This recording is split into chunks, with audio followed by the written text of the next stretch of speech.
Well, we have a few more days until the Week 3 regular season game in Tampa Bay, Monday Night Football. And, we had a injury report the other day. The Eagles did practice today. I want to give my scoop on returnees, guys that could return for the Monday night game until we get our final injury report by, Saturday, Sunday, however they do it for a Monday night game, and see how it's going to affect us going forward. So let's get into it. Because I've seen enough horror movies to know any weirdo wearing a mask is never friendly.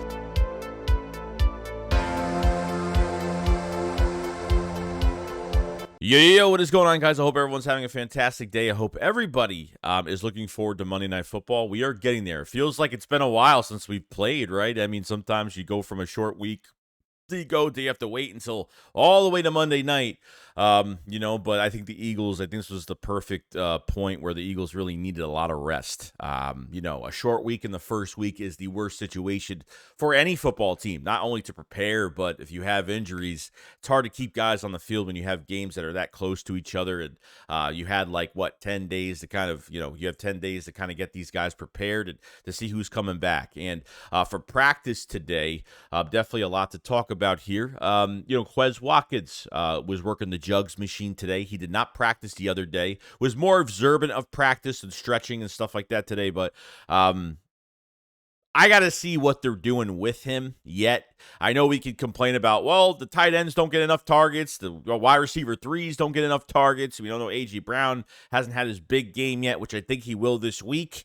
But Zaccheaus went in on that Thursday night game and didn't get any targets, really. I'm hoping they use some of these slot receivers, especially Zaccheaus that's going to be in there if Quez Watkins will not be able to play because of that right hamstring. So we'll see what happens. I feel comfortable if Quez is playing or if Zaccheaus is playing. No issue with it whatsoever. Like I said, was observing most of practice, but it was a not practice yesterday for Quez, or I think a total as much as it was, probably light today. Not much, but going in the right direction. So they might not rush him back if they have, Alamani Zaccheaus on the roster right now. So we'll see. The running back game plan for this week. A lot of smoke screens with Nick Sirianni, the hot hand. I'm going with the hot hand. Whatever running back's ready, which I think is complete bullshit. I've been saying this in the past 3 videos.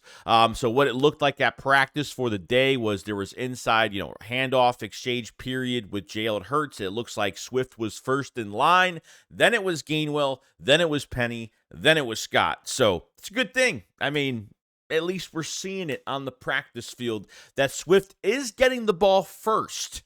Okay, in the exchange drills between Hurts and the running back. So does this mean that, Swift is starting? I hope so. I really do.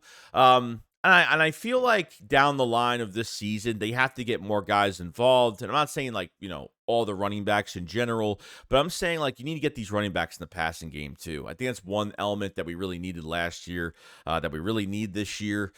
Even if you don't feel like using a slot receiver, if you want to move Swift as a wide receiver, the mismatches that he could portray in those situations, and have Gainwell on the field at the same time. You know what I mean? I expect Gainwell to play, but I expect Swift to have more carries in this game. The hot hand is the hot hand, but your best running back is your best running back.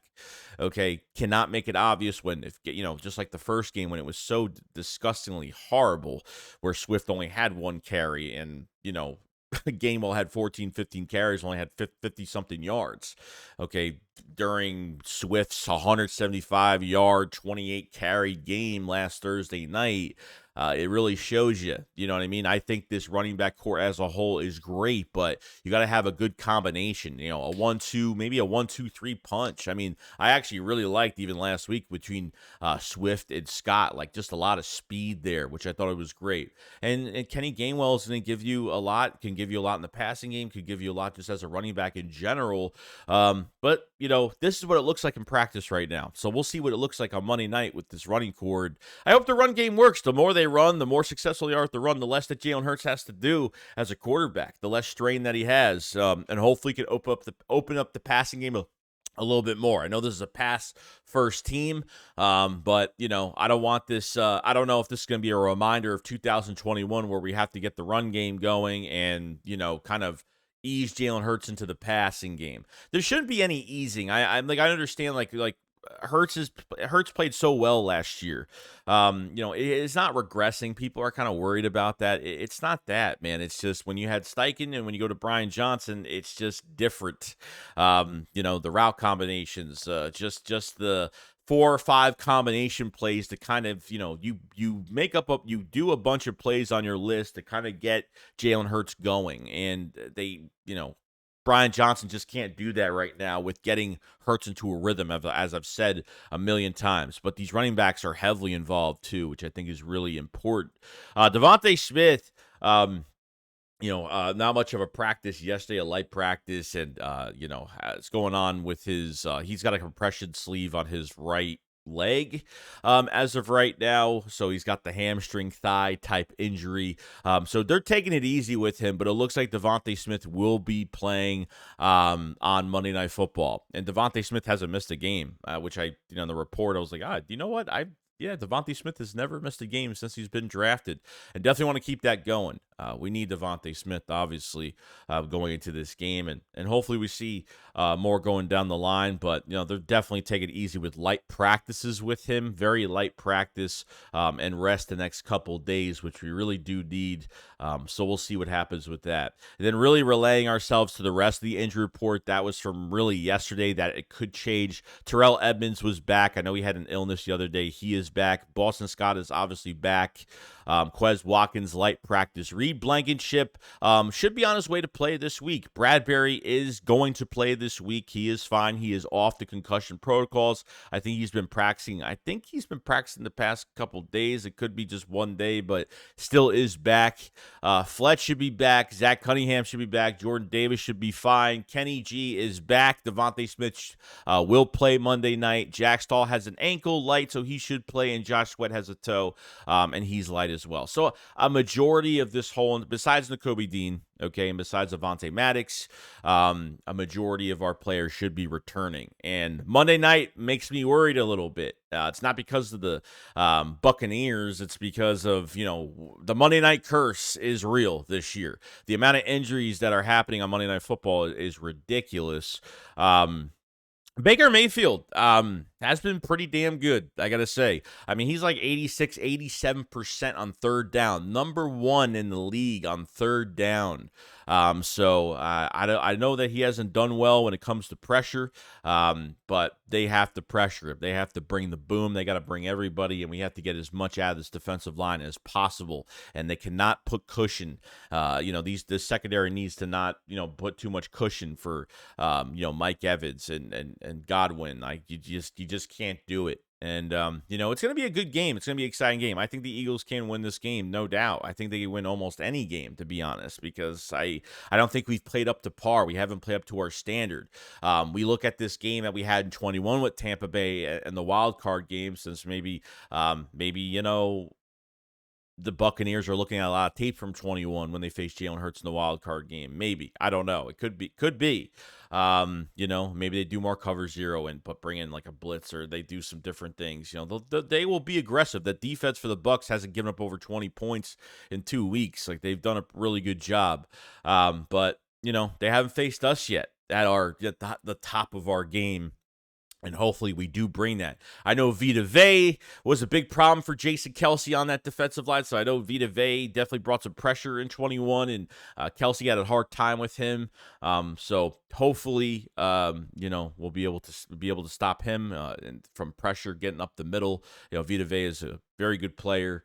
And we'll see what happens. It's going to be interesting with these matchups, and what the Eagles do at nickel cornerback.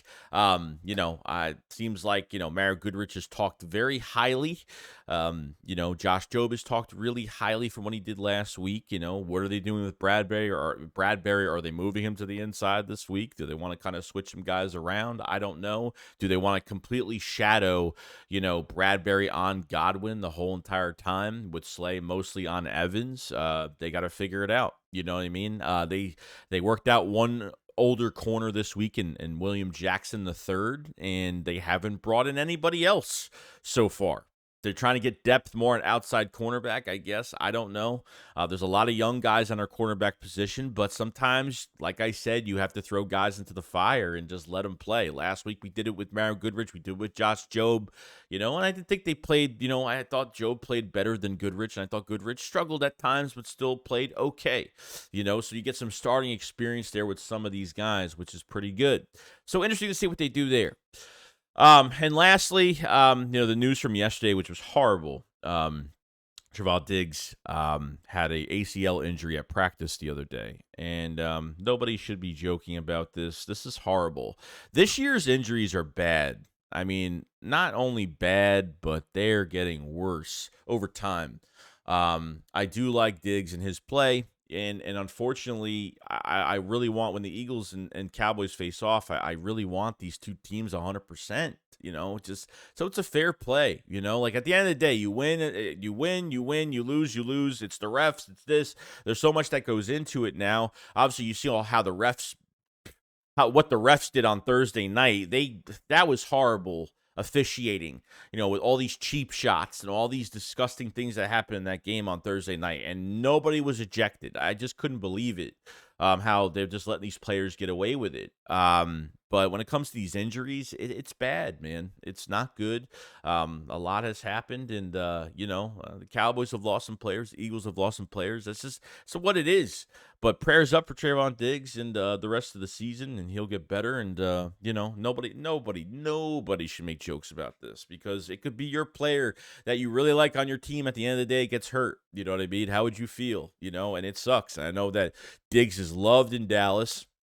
I know that Diggs and Hurts are very close as well, and Hurts has always said great things about him. Diggs has always said great things about Hurts, So, there's always a connection there, but nobody should laugh at injury ever. I hate it. I just think it ruins the game at points. I mean, it's natural. It happens. People get hurt. That's just the way it is. That's how it is. But when it happens on the practice field, it's worse. Like, you're not even getting an ACL in a game. You're getting it at practice and even play your next game yet, which is even worse. So he'll have a speedy recovery. And I mean, the good thing about it is it's happening early. He's not getting an ACL late in the season.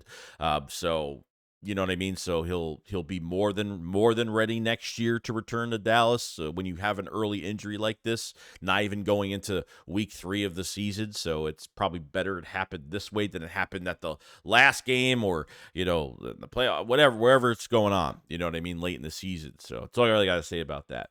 So far, injury wise, most guys, we're gonna reinforcements coming back to this defense, no doubt. See how this offense works, man. I'm just looking forward to it. See how they use these running backs. See how much A.J. Brown's going to be involved. Dallas Goedert's going to be involved. Are the wide receiver 3s going to be involved?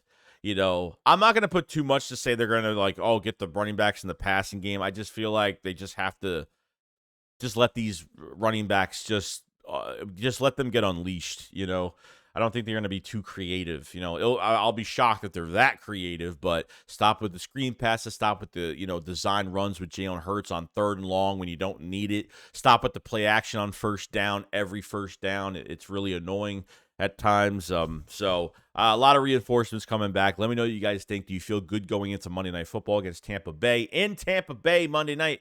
And yeah, I will see you guys on the next one. You guys enjoy the rest of your day. Shakes, what up, follow, so peace out, guys. Peace.